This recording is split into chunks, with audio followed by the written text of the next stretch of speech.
ناظرین، قرآن مجید سورۃ النساء کی آیت نمبر 83 میں نے آپ کے سامنے رکھی۔ اس آیت کو موجودہ دور اور آنے والے دور کے اعتبار سے سمجھنا اور اس آیت کو گانٹھ باندھ لینا مستقبل کے لیے بہت زیادہ ضروری ہے۔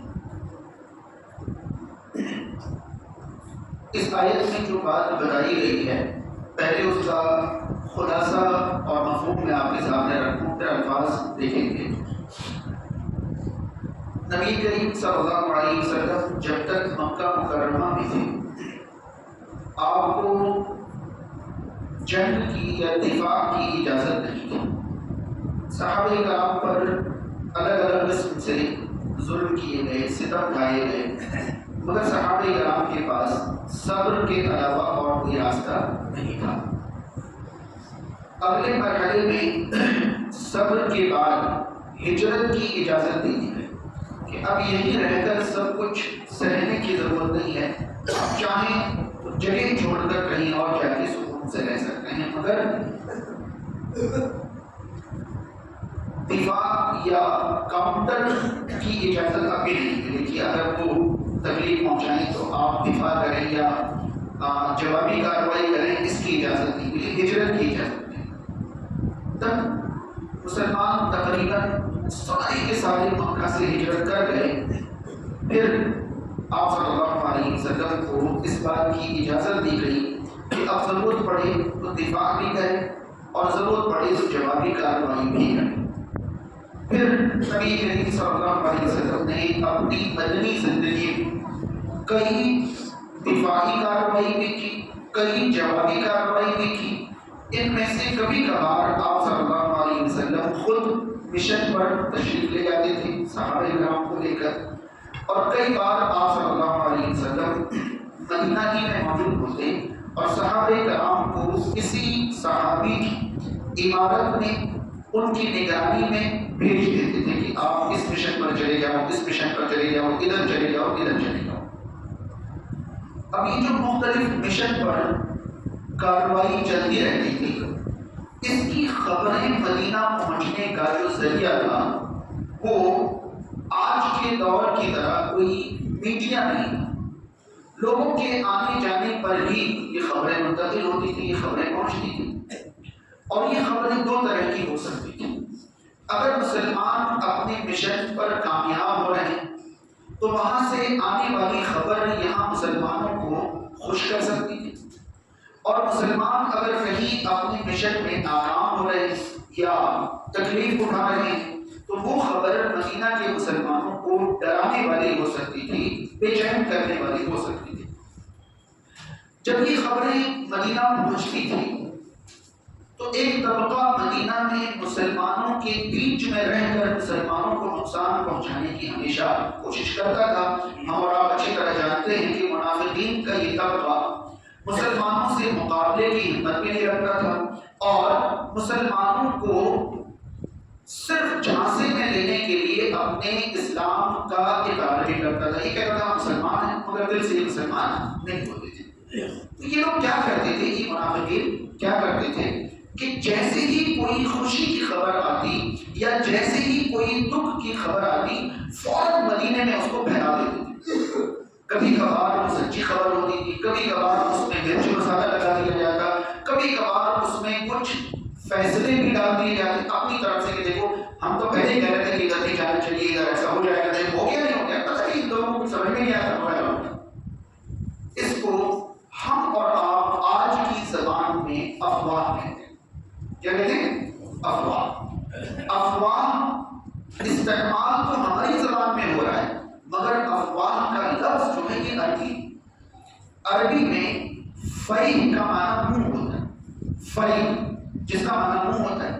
صحیح بخاری کی تو حدیث آپ نے سنی ہوگی کہ تم اجر و ثواب کی امید پر اپنی بیوی کے منہ میں جو نوالا ڈالو گے وہ بھی صدقہ ہے نا، تو وہاں پر فی کا لفظ ہے۔ تو عربی میں فی کا معنی منہ اور افواہ کا معنی بہت سارے منہ۔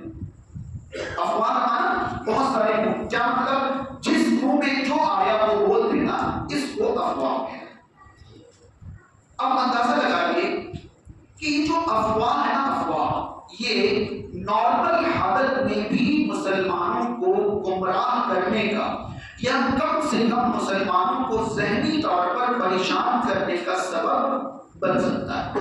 اور اگر یہ حالت خوف کی ہو، اگر یہ حالت جنگ کی ہو، اگر یہ حالت تناؤ کی ہو، تو پھر یہ افواہ مسلمانوں کی ہمت پست کر سکتی ہے اور مسلمانوں کو بے حد نقصان پہنچا سکتی ہے. لہذا اسلام نے افواہ کی قطعاً اجازت نہیں دی ہے.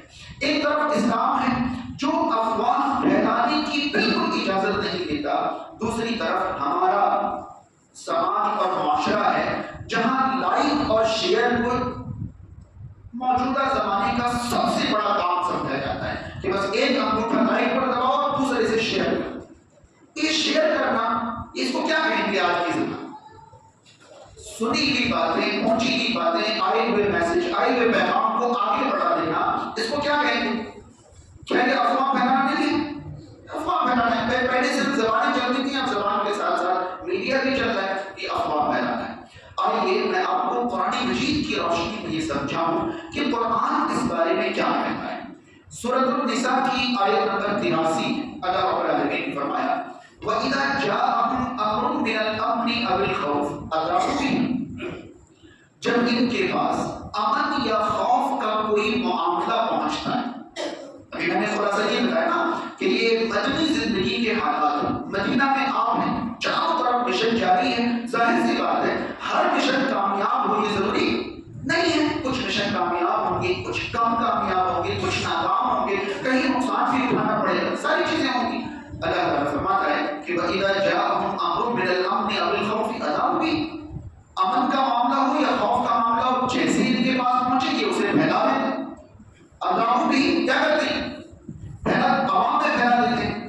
حالانکہ اللہ تعالیٰ نے فرمایا وَلَوْ رُدُّوهُ إِلَى الرَّسُولِ وَإِلَى أُولِي الْأَمْرِ مِنْهُمْ، اگر یہ لوگ ان خبروں کو، چاہے وہ خبر امن کی ہو یا خوف کی خبر، اگر یہ ان خبروں کو رسول کی طرف لوٹا دیں یا اولی الامر کی طرف لوٹا دے لَعَلِمَهُ الَّذِينَ يَسْتَنبِطُونَهُ مِنْهُمْ، تو وہ ان خبروں کی تہ تک پہنچ جاتے، ان خبروں کی تہ تک پہنچ جاتے، ان خبروں سے استنباط کر لیتے.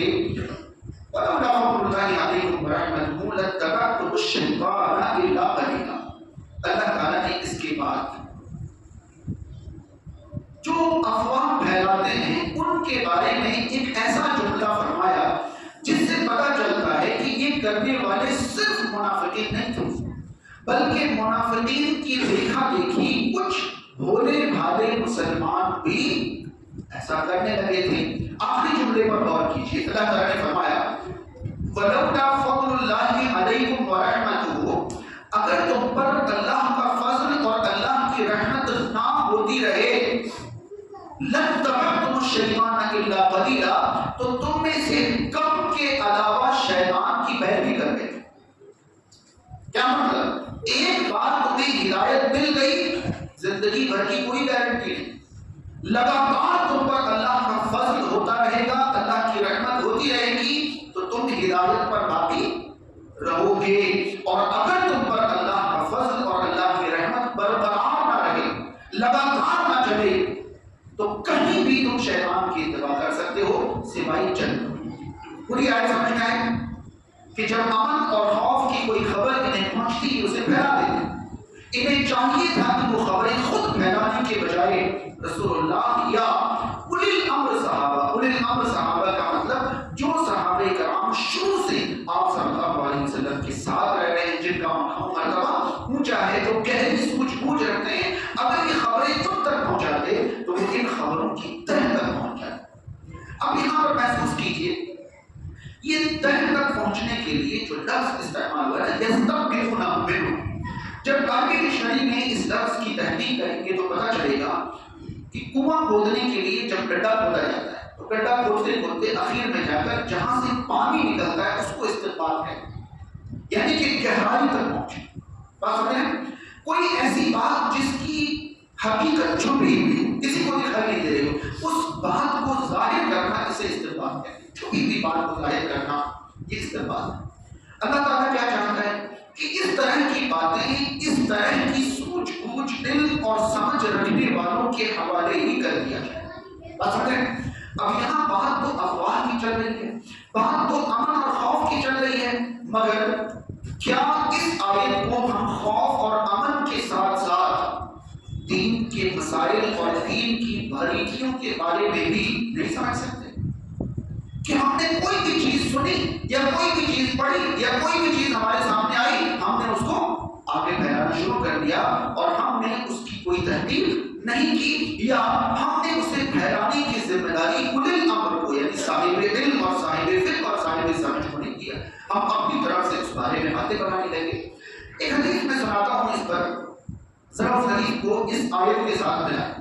صحیح مسلم کی حدیث آپ صلی اللہ علیہ وسلم نے فرمایا کفا بالمرء کذبا ان يحدث بكل ما سمع، انسان کے جھوٹا ہونے کے لیے اتنا ہی کافی ہے کہ وہ ہر سنی ہوئی بات آگے بیان کرے۔ تو اب اس حدیث کی گہرائی میں اتریں کہ یہ سنی ہوئی بات بیان کرنے والے کو اللہ کے رسول صلی اللہ علیہ وسلم نے جھوٹا قرار دیا، تو یہاں آخر امت کو کیا سمجھانا مقصد ہے، کیا بتانا مقصد ہے؟ بھائی میں نے سنا ہے ایسا، لیکن پتہ نہیں سچ ہے یا جھوٹ۔ تو بھائی جب آپ کو نہیں پتا یہ سچ ہے یا جھوٹ، تو آپ اسے آگے سنا کیوں رہے ہیں؟ آپ کو لگتا ہے کہ آپ ایسا کہنے سے سچے ہو جائیں گے کہ میں نے ایسا سنا ہے مگر نہیں پتا سچ ہے یا جھوٹ، ایسا کہنے سے آپ بری ہو جائیں گے؟ ایسا کہنے والے کو ہی تو اسلام نے جھوٹا کہا۔ کفا بالمرء کذبا، انسان کے جھوٹا ہونے کے لیے کافی ہے کہ وہ سنی ہوئی بات، سنی ہوئی بات سنائی بھی جا سکتی ہے، نہیں سنائی بھی جا سکتی ہے۔ تو ظاہر سی بات ہے کون سی سنائی جا سکتی ہے؟ جو تحقیق شدہ ہو، جو ایٹسٹڈ ہو، جس کی تصدیق ہو گئی ہو، جس کے بارے میں پتہ چل گیا ہو کہ ہاں یہ بات واقعی وہاں پر ہے، ثابت شدہ ہے، جس کے بارے میں آپ کو خود کہنا پڑے کہ بھائی سننے میں آ رہی ہے، پتہ نہیں ٹھیک ہے یا غلط ہے، تو آپ اپنی زبان پر یہ جملہ نہیں لا سکتے، اور اگر آپ لے آئے تو آپ کیا مانے جائیں گے؟ جھوٹے مانے جائیں گے۔ اگر آپ کو بولنے کی خواہش ہے، بڑی دلچسپی ہے کہ بھائی کچھ نہ کچھ مجھے بولنا اچھا لگتا ہے، تو بولنے سے پہلے آپ اپنے اندر تحقیق کی عادت کریں۔ آپ کوشش کیجیے کہ آپ بولنے کے قابل بن جائیں، تاکہ بولنے کے بعد آپ کی گرفت کیا لگتا ہے آپ کو کہ آپ بول کر دوسروں کا بھلا کرنا چاہتے ہیں یا خود کا برا کرنا چاہتے ہیں؟ اگر بھلا کرنا چاہتے ہیں تو آپ کے بلا تحقیق بولنے سے بھلا نہیں ہوگا۔ قرآن نے منع کیا ہے کہ اولي الامر کو باتیں بتاؤ۔ رسول اللہ صلی اللہ علیہ وسلم خود ہی اس طرح کی باتیں جن کے پھیلانے سے عوام پر اثر پڑ سکتا ہے۔ ظاہر سی بات ہے ان افواہوں کے پھیلانے سے عوام پر اثر پڑ سکتا ہے۔ آپ کو پتہ ہے میں نے اسے حالات اور اسلام دونوں کے تحت کر کے دکھایا۔ کیوں؟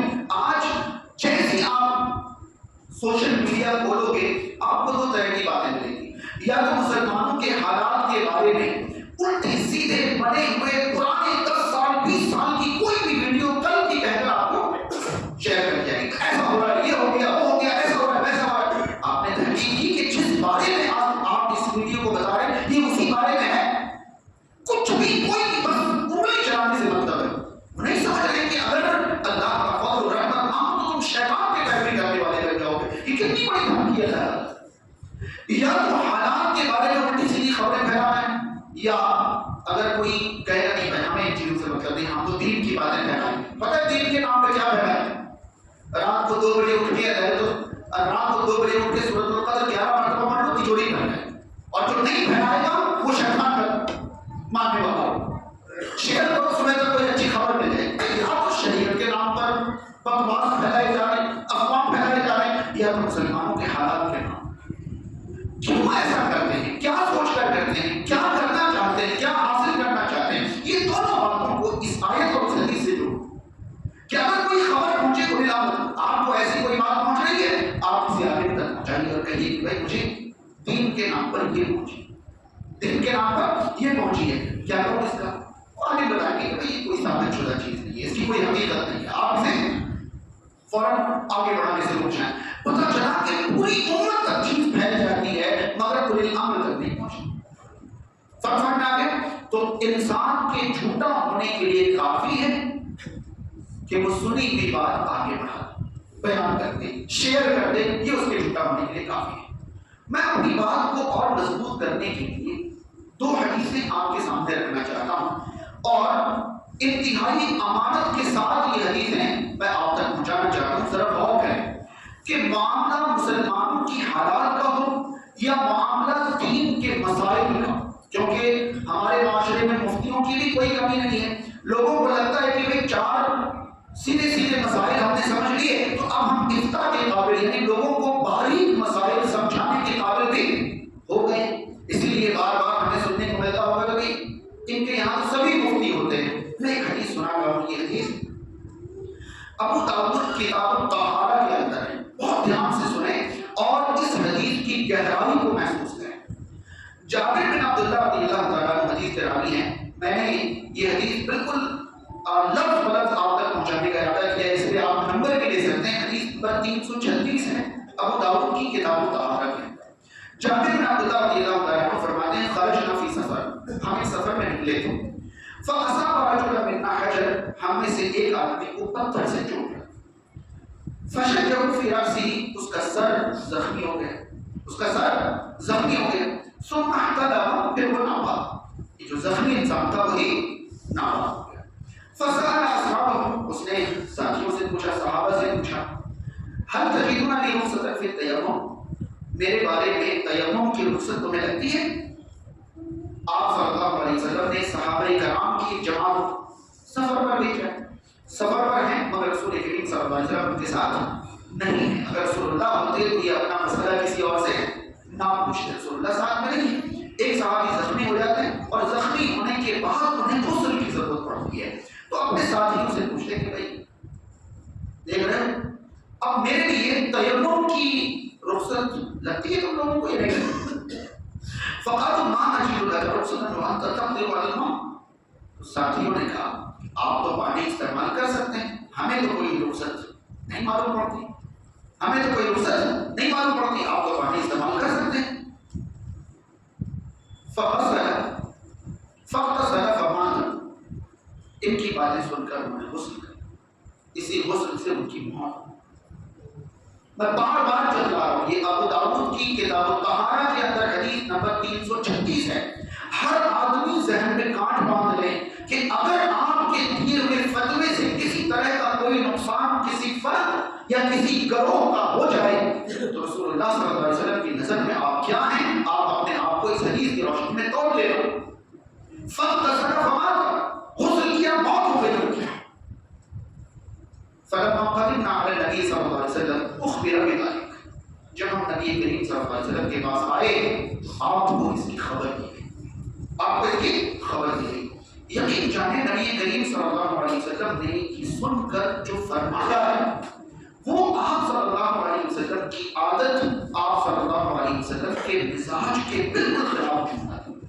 آپ صلی اللہ علیہ وسلم نے فرمایا قتلوہ قتلهم اللہ، ان جواب دینے والوں کو اللہ تعالیٰ غارت کرے، انہوں نے ایک شخص کا قتل کر۔ آئی بات سمجھ گئے؟ یہ جو جواب دیا نا جن لوگوں نے کہا کہ ہمیں کوئی تیمم کی رخصت نہیں ملتی، پانی استعمال کر سکتے ہو، ان لوگوں نے ایک شخص کا مرڈر کیا ہے، قتل کیا ہے، اللہ تعالیٰ ان کو برباد کر۔ یہ رسول کریم صلی اللہ علیہ وسلم کا بتائیے آپ صلی اللہ علیہ وسلم اس طرح کا مزاج رکھتے تھے؟ آپ صلی اللہ علیہ وسلم کا عام طور پر ایسا جملہ زبان سے نکلتا تھا نہیں، مگر یہ کیا وجہ تھے؟ بغیر تحقیق کے جواب دینے کے کیڑے کو مارنے کے لیے آپ صلی اللہ علیہ وسلم ایسا کیا کہ پتہ ہو یا نہ ہو۔ مجھے تو ایسا لگتا ہے، باقی آپ پوچھ لینا بھائی آپ کو کیوں لگتا ہے، مت لگائیے نا، ہو سکتا ہے کہ آپ کے لگنے پر ہی وہ عمل کر لے اور آگے تحقیق نہ کرے۔ امام مالک رحمۃ اللہ علیہ فرمایا کرتے تھے لا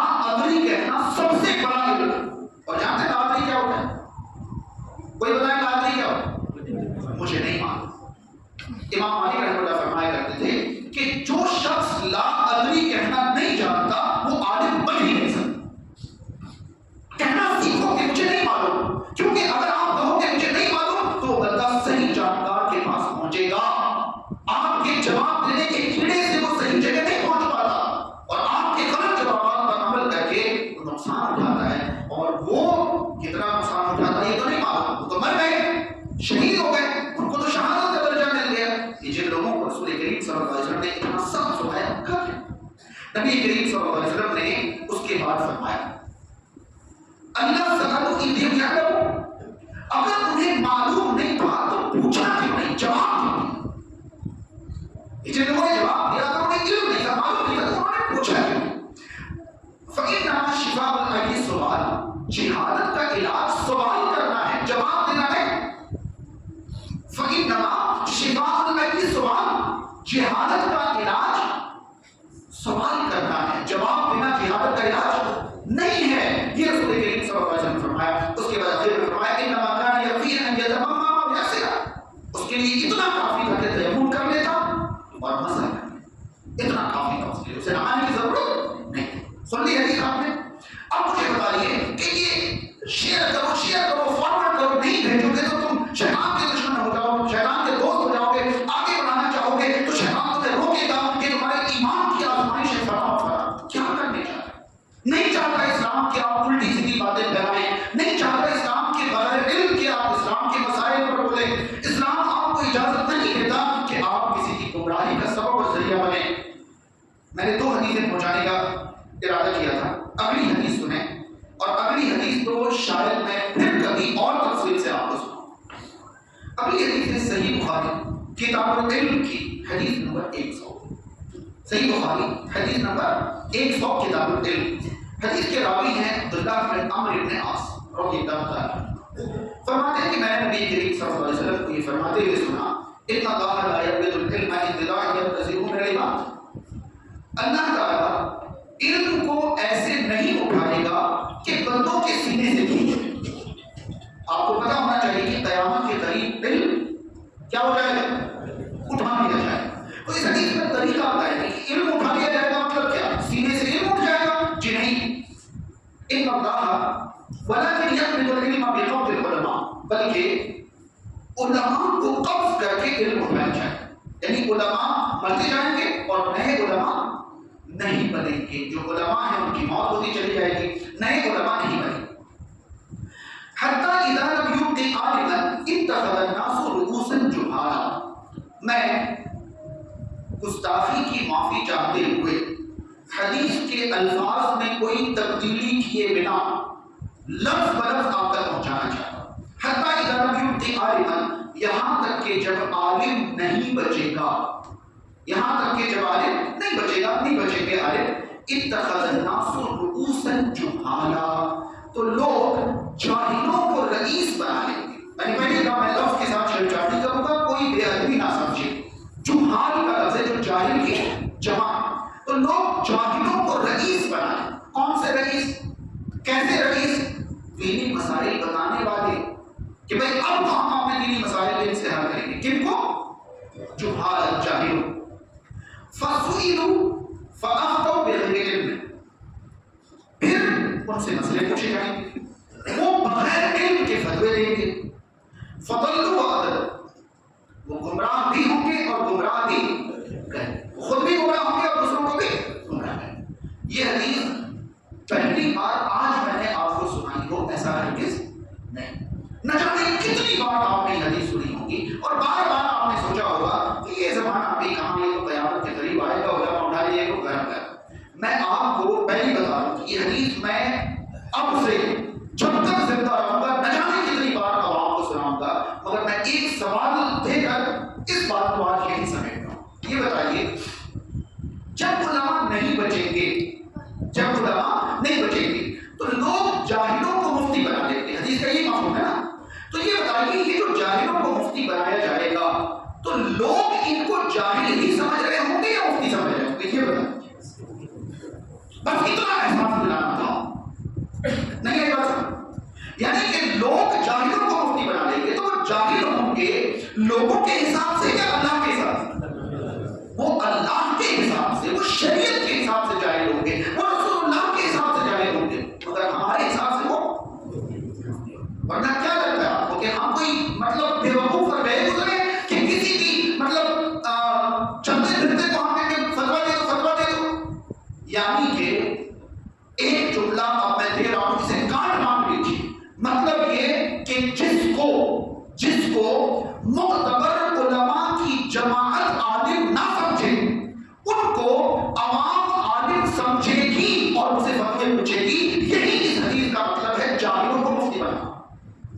کیونکہ عوام کی نظر میں تو وہ علماء سے بڑے بڑے مفتی ہوں. عوام اپنے حساب سے طے کریں گے کہ کون علامہ ہے، کون فہامہ ہے، کون مفتی صاحب ہے، کن کا لاجک بہترین ہے، کن کا علم شاندار ہے، کون طے کریں گے؟ عوام ان کو جاہل نہیں سمجھیں گے، اور یہ اس وقت ہوگا جب حقیقت میں علماء نہیں باقی رہیں گے. کیا لگتا ہے آپ کو؟ دنیا میں علماء باقی نہیں رہیں گے، یہ ایک شکل ہے. دوسری شکل یہ بھی ہے کہ دنیا میں علماء رہیں گے مگر لوگ ان کو علماء نہیں سمجھیں گے. خیر علماء کو جن کے فالوورز بہت زیادہ ہو جائیں، جن کے ویڈیوز بہت زیادہ دیکھے جانے لگیں، جن کی زبانیں بہت چرب ہو جائے، جن کے بولنے کا انداز بڑا میٹھا ہو جائے، جن کے لاجک بڑے لاجواب ہو جائیں، عوام ان کو علماء سمجھنے لگے. یہ سمجھ لیجئے کہ شریعت یہ نہیں چاہتی کہ آپ اپنے حساب سے علماء طے کرو اور ان سے آپ دین سیکھو اور سکھاؤ. شریعت یہ چاہتی ہے کہ شریعت کی نظر میں جو علماء ہیں انہیں ہی آپ عالم سمجھو، ان سے ہی آپ دین سیکھو اور انہی کے بتائے ہوئے دین کے مطابق آپ زندگی گزارو. نہ آپ کو عالم بننا ہے اور نہ ہی آپ کو مسلمانوں کے حالات پر کوئی غیر تحقیق اور تصدیق شدہ خبریں پھیلانی ہے، اور نہ دین کے معاملات میں کوئی ایسی بات کہنی ہے جس سے آپ کو یا عوام کو نقصان ہو سکے. یاد رہے اتنی سی بات پر اگر عمل ہو جائے امت کے اندر پھر سے تحقیق اور صحیح بات معلوم کرنے کا جذبہ پیدا ہو جائے. اللہ تعالیٰ تمام کو افواہیں پھیلانے والا مسلمان نہ بنائے. اللہ تعالیٰ تمام کو بغیر علم کے فتوے دینے والا مسلمان نہ بنائے. اللہ تعالیٰ تمام کو اپنے لیے اور دوسروں کے لیے مفید بنائے. اللہ تعالیٰ ہم تمام کو اپنے لیے اور دوسروں کے لیے نقصان دہ نہ بنائے. اللہ تعالیٰ ہم تمام کو خالص اور صحیح دین پر زندگی گزارنے کی توفیق عطا. سماج اور معاشرے میں جو لوگ بیمار ہیں انہیں شفا حاصل ہو، جو پریشان حال ہیں ان کی پریشانیاں دور ہوں، جو بے روزگار ہیں اللہ تعالیٰ انہیں پاکیزہ رزق عطا کرے، جن کے رزق میں تنگی ہے اللہ تعالیٰ کو شادی فرمائے، جن کو زندگی میں کسی بھی طرح کی جائز خواہش اور ضرورت ہے اللہ تعالیٰ ان کی خواہشات اور ضروریات کو شریعت کے دائرے میں پوری فرمائے. جو لوگ دنیا سے جا چکے ہیں اللہ تعالیٰ ان کی مغفرت فرمائے، جو دنیا میں باقی ہیں اللہ تعالیٰ انہیں دین پر قائم رہنے کی توفیق عطا کرے. اقول قولی ھذا استغفر اللہ لي ولكم ولسائر المسلمين ورب العالمين.